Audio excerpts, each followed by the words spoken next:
ಸ್ವವಿಹಿತ ವೃತ್ತಿ ಅಂತ ಅನ್ನೋದಿದೆಯಲ್ವಾ, ಅದನ್ನು ವಿದುರ ಹೇಳುವಾಗ ಹೇಳ್ತಾನೆ, ಸ್ವಪ್ರತ್ಯಯ ವೃತ್ತಿರಭೀತವಾಸಃ ಷಡ್ಜೀವಲೋಕಸ್ಯ ಸುಖಾನಿ ರಾಜನ್ ಅಂತ. 6 ಪ್ರಧಾನವಾದ ಸಂಪತ್ತುಗಳು ಮನುಷ್ಯನ ಕೈಯಲ್ಲಿ ದುಡ್ಡಿಲ್ಲದೆ ಇದೆ. ನಾವು ಯಾರ ಹತ್ರ ದುಡ್ಡು ಕೊಟ್ಟು ತಗೊಳ್ಬೇಕಾದ್ದಲ್ಲ ಇದು ನಮ್ಮ ಹತ್ರ ಇದೆ. ನಾವು ಕಳ್ಕೊಳ್ತಾ ಹೋದ ಹಾಗೆ ಲೂಸರ್ಸ್. ಅಂದರೆ ಯಾವುದನ್ನು ಸುಲಭವಾಗಿ ನಮ್ಮ ಹತ್ರ ಉಳಿಸ್ಕೊಳ್ಬೋದಿತ್ತೋ ಅದನ್ನು ಉಳಿಸ್ಕೊಳ್ಳದೆ ನೆಮ್ಮದಿಯನ್ನು ಕಳ್ಕೊಳ್ತೇವೆ. ಮೊದಲನೇದು ಆರೋಗ್ಯಂ, ಎರಡನೇದು ಆನ್ರಣ್ಯಂ. ನಾವು ಕಳ್ಕೊಳ್ಳೋದು ಆರೋಗ್ಯ ಅನಾರೋಗ್ಯವನ್ನು ನಾವು ಎಲ್ಲಿಂದಲೋ ತಂದು ನಮ್ಮ ಹತ್ರ ಇರುವ, ಅಂದರೆ ದೇವರೇ ಕೊಟ್ಟಂತಹ ಹಲ್ಲು ಇರುವ ತನಕ ಅದರ ಬೆಲೆ ಗೊತ್ತಾಗೋದಿಲ್ಲ. ಎಲ್ಲೋ ಹುಳುಕಾಗಿ ಅದಕ್ಕೊಂದು ಕ್ಯಾಪ್ ಹಾಕಿ ಕೂಡಿಸ್ತಾರಲ್ವ, ಆಮೇಲೆ ಗೊತ್ತಾಗುತ್ತೆ ಹಳೆ ಹಲ್ಲಿನ ಬೆಲೆ ಎಷ್ಟಿತ್ತು ಅಂತ. ಬರೀ ಒಂದು ಹಲ್ಲು ಹೇಳ್ತಾ ಇದ್ದೇನೆ, ದೇಹದ ಒಂದೊಂದು ಅಂಗವನ್ನು ಆಲೋಚನೆ ಮಾಡಿದರೆ ನಮಗೆ ದೇವರು ಸಹಜವಾಗಿ ಕೊಟ್ಟ ಇಂದ್ರಿಯದಲ್ಲಿರುವ ಶಕ್ತಿ ಆಮೇಲೆ ನಾವು ಕೃತಕವಾಗಿ ಹಾಕಿಕೊಂಡದ್ರಲ್ಲಿ ಯಾವ ಸುಖವನ್ನು ಪಡಲಿಕ್ಕಾಗೋದಿಲ್ಲ. ಏನು ಅಂದರೆ ಬಾಯಿ ತೆಗೆದಾಗ ಕೋಟೆ ಬಾಗಿಲು ಓಪನ್ ಆಗಿದೆ ಅಂತ ಅನಿಸಲ್ಲ ಅಷ್ಟೇ. ಅದು ಬಿಟ್ಟರೆ ಉಳಿದದ್ದು ಯಾವುದೂ ಸಸೂತ್ರವಾಗಿ ನಮ್ಮ ಸುಖವನ್ನು ಅನುಭವಿಸ್ಲಿಕ್ಕಾಗಲ್ಲ. ಹಾಗಾಗಿ ಆರೋಗ್ಯಂ. ಎರಡನೇದು ಆನ್ರಣ್ಯಂ, ಸಾಲ ಇಲ್ಲದೆ ಬದುಕುವುದು. ಸಾಲ ಇದ್ದವನ ಬದುಕೇನು ಗೊತ್ತಾ? ದುಡಿದು ಸಾಯಂಕಾಲ 5 ಗಂಟೆಗೆ ಕೈಗೆ ಸಿಕ್ಕಿದ್ರು ಅವನಿಗೆ ಮೊದಲೇ ಕೈಗೆ ಸಿಗುವಾಗಲೇ ಇದರ 75% ಯಜಮಾನನಿಗೆ ಕೊಡಬೇಕು ಅಂತ ಟೆನ್ಷನ್ನಲ್ಲೇ ಉಳಿದ 25ರಲ್ಲಿ ಜೀವನವನ್ನು ಕಷ್ಟಪಟ್ಟು ಹೇಗೋ ದೂಕಬೇಕು ಅಂತ ಒದ್ದಾಟದಲ್ಲೇ ಬದುಕ್ತಾ ಇರ್ತಾನೆ. ಕೊನೆ ತನಕ ದುಡಿದದ್ದೆಲ್ಲವೂ ಕೂಡ ಯಾವುದೋ ಒಬ್ಬನಿಗೆ ಕೊಡಲಿಕ್ಕೆ ಅಂತ. ಆನ್ರಣ್ಯ ಇದೆ ಅಂತಂದರೆ ನಮಗೆ ಮನೆಯಲ್ಲಿ ಯಾವುದೇ ಸಾಲ ಇಲ್ಲ ಅಂದರೆ ನಮ್ಮಷ್ಟು ಸುಖಿ ಇನ್ನೊಬ್ಬ ಇಲ್ಲ. ಸಾಲ ಇದ್ದವನಿಗೆ ಗೊತ್ತು ಅದರ ಕಷ್ಟ ಏನು ಅಂತ. ಸಾಲಗಾರರ ಕಾಟ ಅಥವಾ ಮನಸ್ಸಿನಲ್ಲಿ ನೆಮ್ಮದಿ ಇಲ್ಲದೇ ಇರೋಕೆ ಪ್ರತಿಯೊಂದು ದುಡಿದಾಗಲೂ ಅದರದ್ದೇ ಯೋಚನೆ. ಈ ಸುಖವನ್ನು ನಾವು ಸಂತೋಷವಾಗಿ ಒಂದು ತುತ್ತು ಅನ್ನ ಉಣ್ಣುವಾಗ ತುತ್ತಿನ ರುಚಿಯನ್ನು ಅನುಭವಿಸ್ಲಿಕ್ಕೆ ಆಗ್ತಾ ಇರಲ್ಲ. ಅದರಿಂದಾಗಿ ಆನ್ರಣ್ಯಂ. ಮೂರನೇದು ಅವಿಪ್ರವಾಸಃ. ಅವಿಪ್ರವಾಸಃ ಅಂದರೆ ತಂದೆ ತಾಯಿ ಚಿಕ್ಕಪ್ಪ ದೊಡ್ಡಪ್ಪ ಈ ಕೂಡು ಕುಟುಂಬ ಏನಿತ್ತು ಹಿಂದೆ, ಇದು ಒಂದು ಒಳ್ಳೆಯ ಸುಖ. ನಿನಗೆ 100 ಜನ ಮಕ್ಕಳು, ನಿನ್ನ ಅಣ್ಣ ತಮ್ಮಂದರ ಮಕ್ಕಳಾದಂತಹ ಪಾಂಡವರು ಇವರು ಎಲ್ಲ ಹತ್ತಿರದಲ್ಲಿದ್ದಾರೆ, ಅವರನ್ನು ದೂರ ಕಳಿಸಿ ನೀನು ಕಳ್ಕೊಳ್ತಾ ಇದ್ದಿ. ಇಲ್ಲಿ ಒಂದೊಂದು ಕೂಡ ನಾನು ಧೃತರಾಷ್ಟ್ರನಿಗೆ ಸಮನ್ವಯ ಮಾಡಿ ಹೇಳ್ತಾ ಇಲ್ಲ, ನಾನು ವಿಷಯ ಮಾತ್ರ ಹೇಳ್ತಾ ಇದ್ದೀನಿ. ಇದೆಲ್ಲವನ್ನು ಅವನಿಗೆ ಕುರಿತೇ ಹೇಳಿದ್ದದು. ಅವಿಪ್ರವಾಸ. ಗಂಡ ಯಾವುದೋ ದುಡಿಮೆಗೆ ಬೇರೆ ದೇಶದಲ್ಲಿದ್ದಾನೆ, ಹೆಂಡತಿ ಇನ್ನೆಲ್ಲೋ ಇದ್ದಾನೆ, ಮಕ್ಕಳು ಓದಲಿಕ್ಕೆ ಇನ್ನೆಲ್ಲೋ ಇದ್ದಾರೆ. ಯಾವ ಸುಖವಂತ ಪಡೀತಾರೆ? ಕುಟುಂಬದ ಕೌಟುಂಬಿಕ ಸುಖ ಅನ್ನೋದು ಇಲ್ಲವೇ ಇಲ್ಲ. ಆದರೆ ಅದು ಒಂದು ದೊಡ್ಡ ಸುಖ. ನಾವು ನಮ್ಮ ತಂದೆಯ ಜೊತೆಗಿದ್ದೇವೆ, ತಾಯಿ ಅವರ ಜೊತೆಗಿದ್ದೇವೆ, ಕುಟುಂಬದ ಜೊತೆಗಿದ್ದೇವೆ ಅಂತಂದರೆ ಒಳ್ಳೆಯ ಸುಖ ಅದು. ಅದರಿಂದಾಗಿ ಎಷ್ಟೋ ಶಿಕ್ಷಣ ಮಕ್ಕಳಿಗೆ ತಾನಾಗಿ ಬರ್ತಿತ್ತು. ಇವತ್ತು ಗಂಡ ಹೆಂಡತಿ ಜಗಳ ಮಾಡಿದರೆ ಸಮಾಧಾನ ಮಾಡಲಿಕ್ಕೆ ದೊಡ್ಡವರಿಲ್ಲ ಮನೇಲಿ, ಯಾಕಂದರೆ ಅವರೇ ಇಬ್ಬರು ಇರ್ತಾರೆ. ಹಾಗಾಗಿ 3 ಲಕ್ಷ ಇವನು ದುಡಿತಾನೆ, 2.5 ಲಕ್ಷ ಅವಳು ದುಡಿತಾಳೆ, ನಾನೇನು ಕಮ್ಮಿ ದುಡಿಯಲ್ಲ ಅಂತ ಮಾತಿಗೆ ಮಾತು ಬೆಳೆದು ನಾಳೆ ದಿವಸ ಡಿವೋರ್ಸಿಗೆ ಹೋಗ್ತಾರೆ. ಆದರೆ ಆ ಮನೆಯಲ್ಲಿ ಎಲ್ಲಿ ಅತ್ತೆ ಮಾವ ದೊಡ್ಡವರು ಇರ್ತಾರೋ ಆ ಮನೆಯಲ್ಲಿ ಏನು ಒಂದು ಮಾತು ಒಂದು ಬೆಳೆದು ಹೋಗ್ತಾ ಇರುತ್ತೆ, ಬರ್ತಾ ಇರುತ್ತೆ. ಅದಕ್ಕೆಲ್ಲ ತಲೆ ಕೆಡಿಸ್ಕೊಳ್ಳೋದು. ನಾಳೆ ಬೇರೆ ಥರ ಇದೆ ಬದುಕು. ಒಂದು ಸಮಾಧಾನದ ಹಿತವಚನವನ್ನು ಸಲಹೆ ಸೂಚನೆಗಳನ್ನು ಕೊಡಲಿಕ್ಕೆ ದೊಡ್ಡವರ ಮಾತು ಅಲ್ಲಿ ನಮಗೆ ಬೆಂಬಲವಾಗಿರುತ್ತೆ. ಇವತ್ತದಿಲ್ಲ. ಅವಿಪ್ರವಾಸದಿಂದ ನಾವು ನಿತ್ಯ ನೋಡ್ತಾ ಇದ್ದೇವೆ ಆ ವಿಚ್ಛೇದನ ಪಡೆಯುವುದು ಅಂತ ಅನ್ನೋದು ಒಂದು ಗೀಳಾಗಿಬಿಟ್ಟಿದೆ. ಅಂದರೆ ಅಷ್ಟು ಅದು ಒಂದಂತಲ್ಲ, ಎಲ್ಲ ರೀತಿಯಿಂದ ಮಕ್ಕಳ ಬೆಳವಣಿಗೆ ಇರಬಹುದು, ತಂದೆ ತಾಯಿಯರನ್ನು ದೂರ ಇಟ್ಟು ನಾವು ವೃದ್ಧಾಶ್ರಮದಲ್ಲಿ ಸಾಕುವಂತಹ ದುಸ್ಥಿತಿ ಇರಬಹುದು, ಗಂಡ ಹೆಂಡತಿ ಚೆನ್ನಾಗಿ ಬದುಕಲಿಕ್ಕೆ ಆಗದೇ ಇರುವಂಥ ಸ್ಥಿತಿ ಇರ್ಬೋದು, ದಾಯಾದಿಗಳ ತನಕ ಒಂದು ಸಣ್ಣ ಆಸ್ತಿಗೋಸ್ಕರ ಕಿತ್ತಾಡುವುದಿರ್ಬೋದು. ಇದೆಲ್ಲದಕ್ಕೂ ಕಾರಣ ನೀವು ಒಂದು ಯೋಚನೆ ಮಾಡಿ. ಬ್ರಿಟಿಷರು ಬರುವ ಮುಂಚೆ ಈ ದೇಶದಲ್ಲಿ ಆಸ್ತಿ ಪಾಲು ಮಾಡುವ ಕ್ರಮ ಇರಲಿಲ್ಲ. ಎಲ್ಲ ದೊಡ್ಡವರದ್ದೇ. ಎಲ್ಲ ಹಿರಿಯರು ಹೇಗೆ ಹೇಳ್ತಾರೋ ಹಾಗೆ ಎಲ್ಲರಿಗೂ ಬೇಕಾದ್ದನ್ನು ಒದಗಿಸಿಕೊಡ್ತಾರೆ ಮನೆಯಲ್ಲಿ. ಆದರೆ ಮುಂದೆ ನೆಕ್ಸ್ಟ್ ಜನ್ರೇಷನಿಗಾಗುವಾಗ ಆ ಮನೆಯ ಹಿರಿಯನೇ ಮತ್ತೆ ಅಧಿಕಾರದಲ್ಲಿ ಇರ್ತಾನೆ ಹೊರತು ಯಾರಿಗೂ ಆಸ್ತಿ ಪಾಲು ಮಾಡುವ ಕ್ರಮವೇ ಇಲ್ಲ. ಹಾಗಾಗಿ ಆಸ್ತಿಯ ಸಮಗ್ರ ಬೆಳವಣಿಗೆ ಒಬ್ಬನ ಕೈಯಲ್ಲಿರ್ತಿತ್ತು, ಚೆನ್ನಾಗಿ ಬೆಳೆ ಬರ್ತಿತ್ತು. ಈಗೇನಾಯಿತು, ಎಲ್ಲ ಬಿಡುಗಡೆ ಆದಮೇಲೆ ನನಗೊಂದು ಪ್ರತ್ಯೇಕ ಮನೆ ಬೇಕು, ನನಗೊಂದು ಸಣ್ಣ ತೋಟ ಬೇಕು, ಗದ್ದೆ ಬೆಳೀತಾ ಇದ್ದ ಜಾಗವನ್ನು ತೋಟ ಮಾಡಿದೆ. ಆಮೇಲೆ ತೋಟನೂ ಬೇಡ ಅನ್ನಿಸ್ತು, ಇನ್ನೊಂದು ಬಾಡಿಗೆ ಕೊಡೋಣ ಅಂತ ಅನ್ನಿಸಿ 2 ಮನೆಯದ್ದು 3 ಮನೆಯದ್ದು 4 ಮಹಡಿದ್ದು ಅಂತ ಕಟ್ಟಿದೆ. ನೆಲಕ್ಕೆ ನೀರು ಹೋಗಲಿಕ್ಕೆ ಜಾಗ ಇಲ್ಲ ಅಂತ ಮಾಡಿದೆ. ಆಗ ಹಾಗಿರ್ತಿಲ್ಲ. ಮನೆಯಲ್ಲಿ ಎಲ್ಲರೂ ಒಟ್ಟಿಗೆ ಇದ್ದದ್ರಿಂದ ಇಡೀ ತೋಟದ 10 ಎಕರೆ ಜಾಗ ಇತ್ತು ಅಂದರೆ 10 ಎಕರೆಗೆ ನೀರು ಭೂಮಿ ಒಳಗೆ ಹೋಗ್ತಾ ಇತ್ತು, ಅಷ್ಟು ಬೆಳೆ ಬೆಳೀತಾ ಇತ್ತು. ಅವರ ಹೊಟ್ಟೆಗೆ ತುತ್ತಿಗೆ ಅನ್ನಕ್ಕೆ ಯಾವತ್ತೂ ತತ್ವಾರ ಬರ್ತಾ ಇರಲಿಲ್ಲ. ಅಂದರೆ ಹೀಗೆ ಅವಿಪ್ರವಾಸ ಅನ್ನೋದು ಯಾವ ರೀತಿ ನೀವು ಆ ಡೈಮೆನ್ಷನ್ಗಳನ್ನು ಯೋಚನೆ ಮಾಡಿದರೆ ಭಯ ಆಗುತ್ತೆ. ಎಷ್ಟು ಸುಖವಾಗಿತ್ತು ಈ ದೇಶ, ಎಷ್ಟು ಚೆನ್ನಾಗಿ ನಮ್ಮನ್ನು ವಿಂಗಡಣೆ ಮಾಡಿ ನಮ್ಮ ದೇಶದ ದುಸ್ಥಿತಿಯನ್ನು ನಾವೇ ತಂದುಕೊಳ್ಳುವ ಹಾಗೆ ಮಾಡಿದರು ಅಂತ ಯೋಚನೆ ಮಾಡಿದರೆ ಭಯ ಆಗುತ್ತೆ ನಮಗೆ. ಅವಿಪ್ರವಾಸ. ಆಮೇಲೆ ಸದ್ಭಿರ್ಮನುಷ್ಯೈ ಸಹ ಸಂಪ್ರಯೋಗ. ಷಡ್ಭಿ ಮನುಷ್ಯೈ ಸದ್ಭಿ ಅಂದರೆ ಸಜ್ಜನರೊಂದಿಗೆ ಬದುಕು. ಈಗ ಹಿಂದಿನ ಕಾಲದಲ್ಲಿ ಒಂದು ಮನೆಯಿಂದ ಇನ್ನೊಂದು ಮನೆಗೆ ಹೋಗೋದು ಅಂತಂದರೆ ಬಹಳ ಪ್ರೀತಿ. ಇವತ್ತು ಆ ಮನೆಗೆ ಹೋಗಬೇಕು ಅಂದರೆ ಮೊದಲು ನಾವು ಫೋನ್ ಮಾಡಿ ಹೋಗಬೇಕು. ಬಂದ ಮೇಲೆ ಅವ್ರು ಫಸ್ಟ್ ಕೇಳುವ ಮಾತು, ಎಷ್ಟೊತ್ತಿಗೆ ಬುಕ್ ಆಗಿದೆ, ಅಂದರೆ ಎಷ್ಟು ದಿನ ಇರ್ತೀರಿ, ಅಲ್ಲ ಒಂದು 2-3 ದಿವಸ ಆಗಿದೆ ಅಂತಂದರೆ ಬುಕ್ ಯಾವುದು ಮಾಡಿದ್ದೀರೋ ಇಲ್ವೋ ಮೊದಲೇ ಮಾಡ್ಕೊಂಡು ಬಿಡಬೇಕು, ಆಮೇಲೆ ಸಿಗಲ್ಲ ಅಂತ ಅಂದರೆ ಹೇಳೋದು ಹಾಗೆ. ಆದರೆ ನಮ್ಮ ಮನೇಲಿ ಎಷ್ಟು ದಿವಸ ಇರ್ತಾರೆ ನಾವು ಅವ್ರನ್ನ ನೋಡ್ಕೋಬೇಕಲ್ಲ. ನಮ್ಮ ಮನೇಲಿ ನಮ್ಮ ಕೆಲಸಗಳಿಗೆ ನಾವು ತುಂಬ ಆಲೋಚನೆ ಮಾಡ್ತಾ ಇರ್ತೇವೆ. ಒಬ್ಬರು ಬಂದು ಮನೆಯಲ್ಲಿ ಊಟಕ್ಕಿದ್ದಾರೆ ಎಂದಾಗ ನಾವು ಕಂಗಾಲಾಗ್ತೇವೆ. ಆದರೆ ಮಠದಲ್ಲಿ ಒಂದು 15 ಜನಕ್ಕೆ ವ್ಯತ್ಯಾಸ ಆಗೋದು ಚೂರು ಹೆಚ್ಚು ಕಮ್ಮಿ ಆಯಿತು ಅಂದರೆ ನಾವು ಜೋರು ಗಲಾಟೆ ಮಾಡ್ತೇವೆ. ಅಂದರೆ ನಮ್ಮ ಮನೆಯ ಪರಿಸ್ಥಿತಿಗಿಂತ ಸ್ವಲ್ಪ ಬೇರೆ ಥರ ಇರ್ಬೋದು ಅಷ್ಟೇ ಹೊರತು ಅವರದ್ದು ಸ್ಥಿತಿ ಹೀಗೆ ಇರುತ್ತೆ ಅನ್ನೋದು ನಾವು ಸಮಾಧಾನದ ಯೋಚನೆ ಮಾಡಲ್ಲ. ಅದು ಸಜ್ಜನರ ಜೊತೆಗಿನ ಒಡನಾಟ ಅಂತ ಅನ್ನೋದು ಈಗ ಬಹಳ ಕಷ್ಟ. ನಾವು ಬೆಂಗಳೂರಿನ ದಕ್ಷಿಣದಲ್ಲಿದ್ದೇವೆ, ಹೀಗೊಂದು ಕೂಡು ಸಂಘದಲ್ಲಿ ನಾವು ಒಳ್ಳೆಯ ಮಾತುಗಳನ್ನು ಆಡಲಿಕ್ಕೆ ಅವಕಾಶ ಇದೆ. ನೀವು ಬೆಂಗಳೂರು ಉತ್ತರಕ್ಕೆ ಹೋಗಿ ಒಂದು 4 ದಿವಸ ಇರಿ, ಆಗ ಗೊತ್ತಾಗುತ್ತೆ ಅಲ್ಲಿಯ ಪರಿಸ್ಥಿತಿ ಹೇಗಿದೆ ಅಂತ. ಇಲ್ಲೇ ಈ ವಠಾರ ಪರವಾಗಿಲ್ಲ.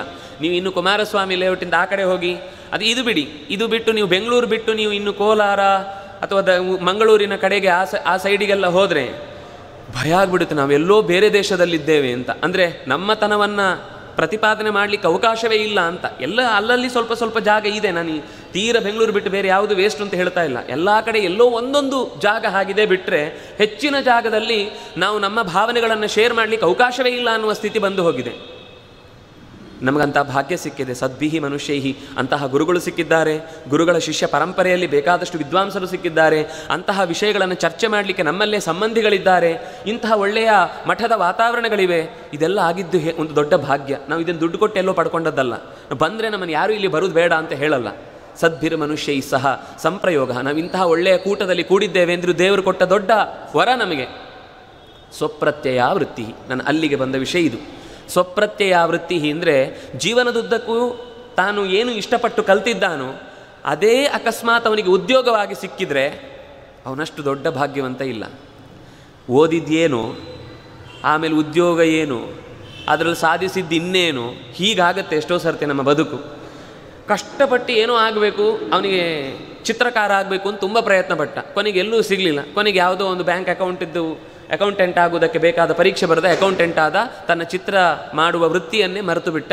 ಅದು ಈ ಕಡೆಯಿಂದ ತನ್ನ ಕೆಲಸಕ್ಕೆ ಸರಿಯಾದಂತಹ ತೃಪ್ತಿ ಪಡುವ ರೀತಿಯ ವ್ಯವಸ್ಥೆಯನ್ನು ಮಾಡಿಕೊಳ್ಳಿಕ್ಕಾಗಲಿಲ್ಲ. ಅತ್ತ ತನ್ನ ವೃತ್ತಿಯೂ ಕೂಡ ಮರೆತು ಹೋಯಿತು. ಹೀಗೆ ಒಂದು ಥರ ಇಬ್ಬಂದಿತನದಲ್ಲಿ ನಾವು ಹೆಚ್ಚಿನವರು ಜೀವನವನ್ನು ಕಳೀತಾ ಇದ್ದೇವೆ. ಆದರೆ ಯಾರಿಗೆ ಯಾವುದರಲ್ಲಿ ಹೆಚ್ಚು ಆಸಕ್ತಿಯೋ ಅದೇ ಜೀವನದಲ್ಲಿ ವೃತ್ತಿಯಾಗಿ ಸಿಕ್ಕಿಬಿಟ್ರೆ ಅವನು ಏನನ್ನು ಬೇಕಾದರೆ ಅಚೀವ್ ಮಾಡ್ಬೋದು.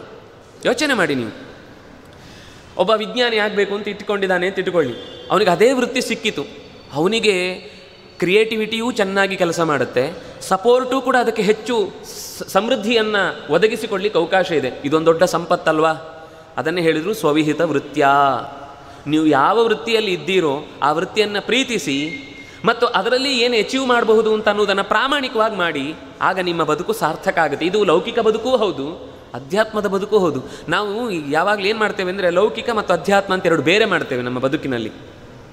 ಆದ್ದರಿಂದಾಗಿ ದುಃಖವನ್ನು ಅನುಭವಿಸ್ತಾನೆ ಇರ್ತೇವೆ. ಅಧ್ಯಾತ್ಮ ಅಂದರೆ ಇಲ್ಲಿ ಕೂತ್ಕೊಳ್ಳುವ 1 ಗಂಟೆ ಮಾತ್ರ ಅಂತ ಅಲ್ಲ. ಪಶ್ಯನ್, ಶೃಣ್ವನ್, ಸ್ಪೃಶನ್, ಜಿಘ್ರನ್, ಅಶ್ನನ್, ಗಚ್ಚನ್, ಸ್ವಪನ್, ಶ್ವಸನ್, ವಿಲಪನ್, ವಿಸೃಜನ್, ಗೃಣ್ಣನ್, ಉನ್ಮಿಷನ್, ನೀವು ಏನು ಮಾಡ್ತೀರೋ ಅದೆಲ್ಲವೂ ಭಗವಂತನ ಪೂಜೆ ಎಂದು ಮಾಡ್ಕೊಳ್ಳಿಕ್ಕಾಗತ್ತೆ. ದೇವರ ಮನೆ ಕೋಣೆಯಲ್ಲಿ ಕೂತ್ಕೊಳ್ಳೋದು ಯಾವಾಗ, ವ್ಯವಹಾರ ಮಾಡೋದು ಯಾವಾಗ? ಬೇಡ. ಅದಕ್ಕೆ ಸ್ವವಿಹಿತ ವೃತ್ಯ ಹೇಳಿದ್ದು. ನೀನು ತರಗತಿಯಲ್ಲಿ ಪಾಠ ಮಾಡ್ತಾ ಇದ್ದಿ ಅಂತಂದರೆ ನೀನು ಆ ತರಗತಿಯಲ್ಲಿ ಕೂತಂತಹ ವಿದ್ಯಾರ್ಥಿಗಳ ಕೂತ ಭಗವಂತನಿಗೆ ನೀನು ಹೇಳುವ ಪಾಠದ ಮಾತು ಅನ್ನುವ ಆಹುತಿಯನ್ನು ಕೊಡ್ತಾ ಇದ್ದಿ ಅಂತ ಅರ್ಥ. ನೀನೊಬ್ಬ ವೈದ್ಯನಾಗಿ ಚಿಕಿತ್ಸೆ ಕೊಡ್ತಾ ಇದ್ದಿ ಅಂದರೆ ರೋಗಿ ಅನ್ನುವುದರ ಒಳಗೆ ಇರುವಂಥ ಭಗವಂತನಿಗೆ ನೀನು ವೈದ್ಯಕೀಯ ಚಿಕಿತ್ಸೆ ಕೊಡುವಂಥ ಆಹುತಿಯನ್ನು ಅವನಿಗೆ ಕೊಟ್ಟು ಅವನ ಆರೋಗ್ಯವನ್ನು ಪರಿಪೂರ್ಣಗೊಳಿಸಲಿಕ್ಕೆ ಮನಸಾ ಪ್ರಯತ್ನ ಮಾಡ್ತಾ ಇದ್ದಿ ಅಂತ ಅರ್ಥ. ಅದೊಂದು ಪೂಜೆ ಆಯಿತು. ದೇವರ ಕೋಣೆಯಲ್ಲಿ ಮಾಡುವ ಪೂಜೆ ಇದೆಯಲ್ವಾ, ನಾವು ಉಳಿದ 24 ಗಂಟೆ ಅಂದರೆ ಇಲ್ಲಿ 10 ನಿಮಿಷ ಅಂತ ಅಥವಾ ಅರ್ಧ ಗಂಟೆ ಅಂತ ಇಟ್ಕೊಂಡ್ರೆ ಉಳಿದ 23.5 ಗಂಟೆ ನಾವು ಹೊರಗಿನಿಂದ ಮಾಡುವ ಕೆಲಸವನ್ನು ಪೂಜೆ ಹೇಗೆ ಮಾಡುವುದು ಅನ್ನೋದಕ್ಕೋಸ್ಕರ ಪ್ರಾಕ್ಟೀಸ್. ಇದು ಸಂಕೇತ, ಇದರಿಂದ ಅಲ್ಲ ನಿಜವಾದ ಸಾಧನೆ. ಇದು ಒಂದು ಅದನ್ನು ಪೂಜೆ ಮಾಡುವುದು ಹೇಗೆ ಅನ್ನೋದಕ್ಕೆ ಸಿದ್ಧತೆ. ಇದು ಬೆಳಗ್ಗೆ ಎದ್ದ ತಕ್ಷಣ ಅದಕ್ಕೆ ಮಾಡಬೇಕು ಅಂತ ಹೇಳೋದು, ಇನ್ಯಾವತ್ತೋ ರಾತ್ರಿ ಮಾಡ್ತೇನೆ ಅಂತಲ್ಲ. ಬೆಳಗ್ಗೆ ಎದ್ದ ತಕ್ಷಣ ಉಳಿದ ಎಲ್ಲ ಕೆಲಸಗಳು ಈ ಕೆಲಸದ ಹಾಗೆಯೇ ಕೆಲಸ.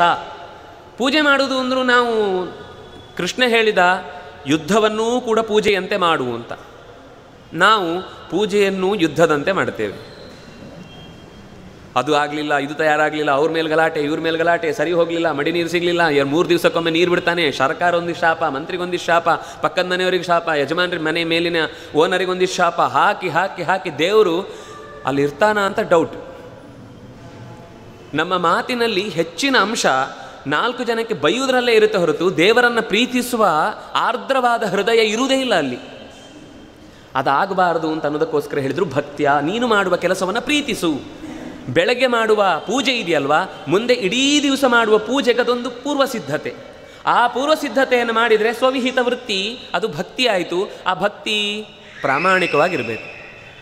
ಅದು ಮತ್ತೆ ನಾಟಕ ಆಯಿತು ಅಂದರೆ ಎಲ್ಲ ವ್ಯರ್ಥ ಆಗುತ್ತೆ. ಸ್ಟೇಜ್ ಮೇಲೆ ಇರುವುದಕ್ಕೂ ಸ್ಟೇಜ್ ಕೆಳಗೆ ಇರುವುದಕ್ಕೂ ವ್ಯತ್ಯಾಸ ಇಲ್ವಾ? ಸ್ಟೇಜ್ ಮೇಲೆ ನಾಟಕ ಮಾಡಲಿಕ್ಕೋಸ್ಕರ ಇದ್ದಾನೆ, ಆಗ ಆ್ಯಕ್ಟಿಂಗ್ ಮಾಡಿದ, ಮುಗಿದ ಮೇಲೂ ಅದೇ ಥರ ವರ್ತಿಸ್ಲಿಕ್ಕೆ ಶುರು ಮಾಡಿದ ಅಂದರೆ ಇವನಿಗೆ ತಲೆಗೆಟ್ಟಿದೆ ಅಂತ ಹೇಳ್ತಾರೆ ಅಲ್ವಾ? ಹಾಗಾಗಿ ಭಕ್ತಿ ಅಂತ ಅನ್ನೋದು 2 ಅರ್ಥದಲ್ಲಿ. ಅದು ಶ್ರದ್ಧೆಯೂ ಇರುತ್ತೆ. ಶ್ರದ್ಧೆ ಅಂದರೆ ಪ್ರಾಮಾಣಿಕವಾದ ಆಲೋಚನೆ, ಅದನ್ನು ಇಷ್ಟಪಡುವುದು ಮತ್ತು ಶ್ರದ್ಧೆಯಿಂದ ಮಾಡೋದು. ಹಾಗೆ ನಾವು ಮಾಡಿದ ನಮ್ಮ ಯೋಚನೆ ಮಾಡಿ, ಜಗತ್ತಿನ ಯಾವ ಮೂಲೆಗಾದರೂ ಇದು ಅಪ್ಲಿಕೇಬಲ್ ಅಲ್ಲ ಅಂತನ್ನುವ ಮಾತು ಬರುತ್ತಾ? ಜಗತ್ತಿನ ಯಾವ ಮೂಲೆಗೆ ಬೇಕಾದರೂ ಅವರವರು ಯಾವುದನ್ನು ಧರ್ಮ ಅಂತ ನಂಬಿದ್ದಾರೋ ಅದರಲ್ಲಿ ಪ್ರಾಮಾಣಿಕವಾಗಿದ್ದರೆ, ಇನ್ನೊಂದು ಧರ್ಮದ ಬಗ್ಗೆ ತಾತ್ಸಾರ ಬರದೇ ಇದ್ದರೆ ಅವರನ್ನು ವಿರೋಧಿಸಬೇಕು ಅಥವಾ ನಮ್ಮನ್ನು ನಂಬದವರನ್ನು ಕೊಲ್ಲಬೇಕು ಅನ್ನೋ ಭಾವ ಬರಲಿಕ್ಕೆ ಸಾಧ್ಯ ಇಲ್ಲ. ಯಾಕೆಂದರೆ ಮಾಡುವ ಕೆಲಸದಲ್ಲಿ ಶ್ರದ್ಧೆಯಿಂದ ಮಾಡಿದರೆ ಇನ್ನೊಬ್ಬನ ಬಗ್ಗೆ ನಮಗೆ ತಾತ್ಸಾರ ಬರಲಿಕ್ಕೆ ಸಾಧ್ಯ ಇಲ್ಲ. ಅವನವನ ಕೆಲಸ ಮಾಡ್ತಾನೆ, ನಾವು ನಮ್ಮ ಕೆಲಸ ಮಾಡ್ತೇವೆ. ನನಗೆ ಸಾರು ಇಷ್ಟ, ಅವನಿಗೆ ಹುಳಿ ಇಷ್ಟ, ಮುಗಿದೋಯ್ತು, ಗಲಾಟೆ ಇದೆಯಾ? ನನಗೆ ಈ ಚಾನೆಲ್ ಇಷ್ಟ, ಅವನಿಗೆ ಆ ಚಾನೆಲ್ ಇಷ್ಟ. ಮನೆಯಲ್ಲಿ ಒಂದೇ ಮನೆಯಲ್ಲಿ 10 ಮಂದಿ ಇದ್ದಾಗ 3-4 ಥರದ ಆಲೋಚನೆಗಳಿಂದ ಬದುಕ್ತೇವೆ ಇಲ್ವೋ? ಮಕ್ಕಳಿಗೆ ಯಾವುದೋ ಕಾರ್ಟೂನ್ ಇಷ್ಟ, ಮನೆ ಹೆಣ್ಮಕ್ಳಿಗೆ ಯಾವುದೋ ಧಾರಾವಾಹಿ ಇಷ್ಟ, ಯಜಮಾನರಿಗೆ ನ್ಯೂಸ್ ಇಷ್ಟ, ಒಂದೇ ಟಿ ವಿ ಇರುತ್ತೆ. ಅಡ್ಜಸ್ಟ್ಮೆಂಟ್ ಆಗಲ್ವಾ? ಇಷ್ಟೊತ್ತಿಂದ ನೀವು, ಇಷ್ಟೊತ್ತಿಂದ ಈಗ ನೀವು ಬರಲಿಕ್ಕಿಲ್ಲ. ಒಂದು ಸಹೃದಯತೆ ಇದ್ದರೆ ಯಾವ ಗಲಾಟೆ ಇಲ್ಲದೂ ನಡೆಯುತ್ತೆ. ಇವತ್ತು ಆ ತಾಳ್ಮೆ ಕಳೆದು ಹೋಗಿದ್ರಿಂದ ಮನೆಯಲ್ಲಿ ನನಗೆ ನೋಡಲಿಕ್ಕೆ ಒಂದು ಸಮಯ ಕೊಡಲಿಲ್ಲ ಅಥವಾ ರಿಮೋಟ್ ಕೊಡಲಿಲ್ಲ ಅಂತ ಸಣ್ಣ ಮಗು ಆತ್ಮಹತ್ಯೆ ಮಾಡಿಕೊಳ್ಳುತ್ತೆ ಅಂದರೆ ನಾವು ಎಂಥ ಮಟ್ಟಕ್ಕೆ ಸಮಾಜವನ್ನು ನಿಲ್ಲಿಸಿದ್ದೇವೆ ಅನ್ನೋದು ಗೊತ್ತಾಗುತ್ತೆ. ಆದರೆ ಆ ದುಸ್ಥಿತಿಗೆ ಹೋಗದ ಹಾಗೆ ನಾವು ದೊಡ್ಡವರು ಅಂತ ಮನೆಯಲ್ಲಿ ಇದ್ದಾಗ ಮಾತ್ರ ತಡೆಯುವುದು ಸಾಧ್ಯ ಆಗುತ್ತೆ. ಅದಕ್ಕೋಸ್ಕರ ಅವರು ಹೇಳಿದರು, ಸ್ವವಿಹಿತ ವೃತ್ತಿಯ ಭಕ್ತಿಯ ಅದು ಹೇಗಿರಬೇಕು? ಭಗವದ್ ಆರಾಧನಂ. ಇನ್ನೊಬ್ಬನನ್ನು ಕೊಂದು ಭಗವಂತನನ್ನು ಆರಾಧನೆ ಮಾಡಲಿಕ್ಕೆ ಸಾಧ್ಯವಿಲ್ಲ. ಯಾವ ಧರ್ಮವೂ ಹಾಗೆ ಹೇಳುವುದಿಲ್ಲ. ತಪ್ಪರ್ಥ ಮಾಡ್ಕೊಂಡಿದ್ದಾರೆ.